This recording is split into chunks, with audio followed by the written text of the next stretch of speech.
Hello everyone, let's continue with the Hindu vocab. The first word is foretold. देखिए foretold का मतलब होता है, ये पास्ट टेंस है फोरटेल का, यानी कि प्रेडिक्ट करना, भविष्यवाणी करना, उसे फोरटोल कहा जाता है। टू से what will happen in the future, तो इसका सिनोनिम क्या हो जाएगा? प्रेडिक्ट। एंटोनिम क्या हो जाएगा? Contra indicate.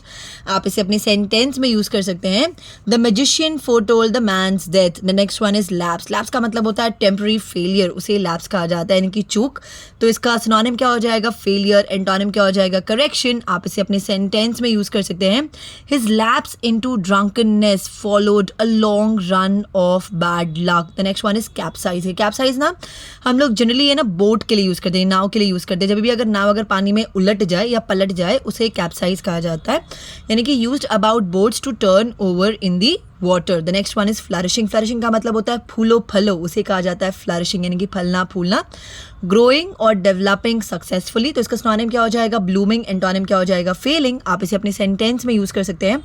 Markets are flourishing and prices are stable. The next one is refrain. Refrain का मतलब होता है अपने आप को कुछ करने से रोकना, उसे रीफ्रेन कहा जाता है, यानी कि resist doing something.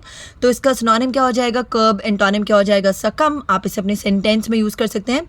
We must refrain from spitting in public places. The next one is post dusk. देखिए डस्क का मतलब क्या होता है? डस्क का मतलब होता है गोधूली वेला, यानी कि ना शाम का समय, ठीक है, उसी को हम लोग कहते हैं डस्क। तो पोस्ट डस्क क्या हो जाएगा? इमीडिएटली आफ्टर सनसेट, उसे हम कहते हैं पोस्ट डस्क, यानी कि it is that period of not quite dark, यानी कि ना वो समय जब ज्यादा अंधेरा नहीं हुआ होता है, और नॉट क्वाइट लाइट, यानी कि जब उजाला भी नहीं होता है। Right after sunset, immediately sunset के बाद, यानी कि ना सूरज ढलने के बाद का समय, उसे ही पोस्ट डस्क कहा जाता है। The next one is present. देखिए प्रिसेंट का मतलब होता है घटना की पूर्व जानकारी होना, या कोई ऐसा पर्सन जो ना प्रिडिक्ट कर सकता है आगे कि ना क्या होने वाला है, उसे हमें ना प्रिसेंट कहते हैं।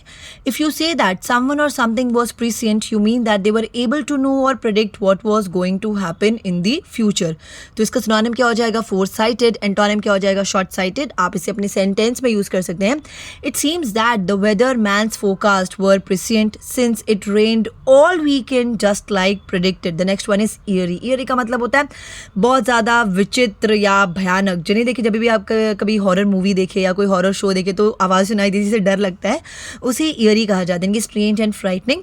तो इसका सिनोनिम क्या हो जाएगा? क्रीपी। एंटोनिम क्या हो जाएगा? नॉर्मल। आप इसे अपने सेंटेंस में यूज कर सकते हैं।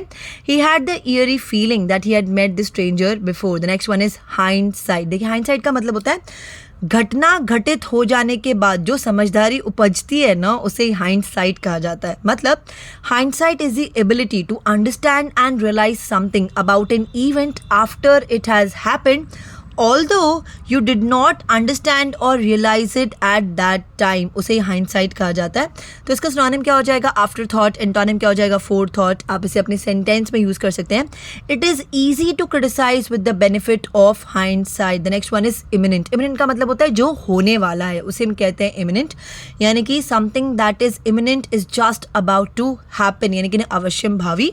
तो इसका सिनोनिम क्या हो जाएगा? अपकमिंग। एंटोनिम क्या हो जाएगा? फॉर्मर। आप इसे अपने सेंटेंस में यूज कर सकते हैं। An announcement about his resignation is imminent. The next one is flagged. Flag का मतलब होता है थक जाना या कमजोर महसूस करना, उसे हम कहते हैं flagged. तो इसका सिनोनिम क्या हो जाएगा? languish. एंटोनिम क्या हो जाएगा? strengthen. The next one is sparse. देखिए sparse का मतलब होता है कोई चीज़ है ना अगर बहुत कम मात्रा में हो ना तो उसे sparse कहा जाता है, यानी कि something that is sparse is small in number or amount and spread out over an area. तो इसका सिनोनिम क्या हो जाएगा? meager. एंटोनिम क्या हो जाएगा? plenty. आप इसे अपने सेंटेंस में यूज कर सकते हैं।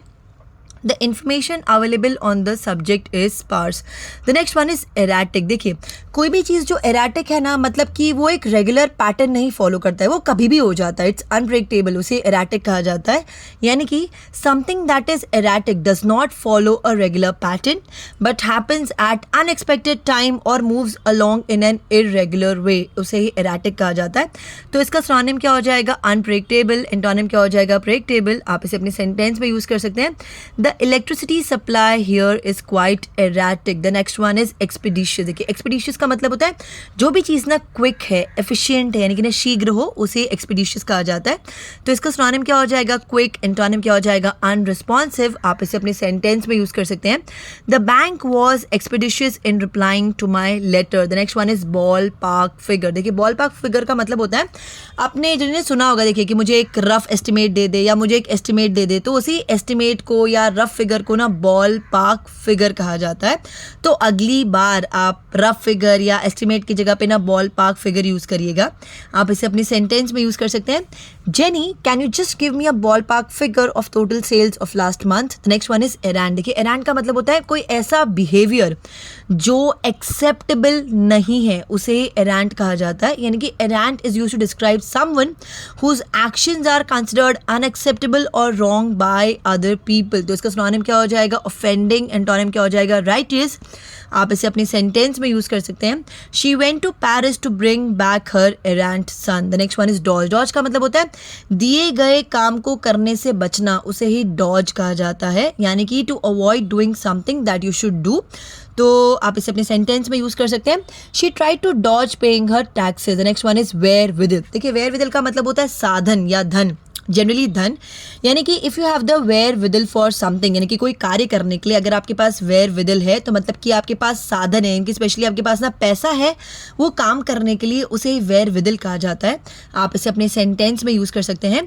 He didn't have the wherewithal to repay the loan. And the last one is erring. देखिए एरिंग का मतलब होता है to be or do wrong, यानी कि ना गलत होना या गलत करना, उसे ही अर्रिंग कहा जाता है। यानी कि ना अर का मतलब ही होता है मिस्टेक। ठीक है, तो इसका सिनोनिम क्या हो जाएगा? ब्लंडर। आप इसे अपने सेंटेंस में यूज कर सकते हैं। He erred in agreeing to her appointment to the position. That's it for today. अगर आपको वीडियो अच्छा लगा तो इसे लाइक करें, शेयर करें, कमेंट करें, मेरे चैनल को सब्सक्राइब करें। Thank you.